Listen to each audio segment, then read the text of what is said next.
Hi guys, para may bata dito, nagsuswimming sa Batya. Ayan guys, oh. Ayan guys, oh. Swimming siya sa Batya, oh, Batya. Yan daw ang swimming pool niya ngayon. Yan, oh. Walang budget. Walang budget. So, sa Batya na lang siya mag-swimming.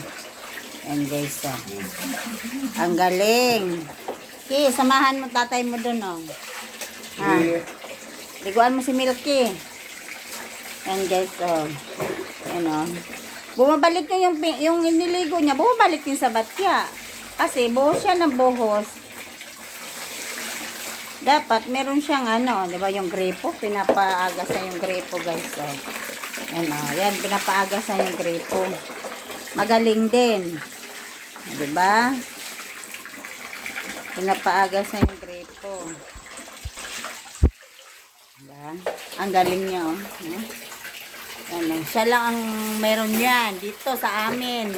Oh, ang gripo, malaki naman ang babayaran natin ng tubig. Dahil dyan, kanina pa yan siya dyan, nagpapaano ng gripo.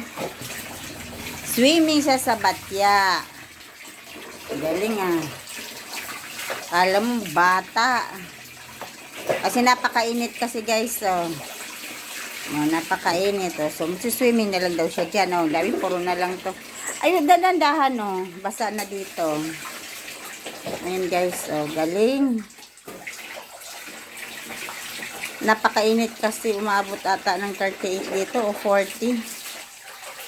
Nasa Cavite, grabe init. Ayun, guys.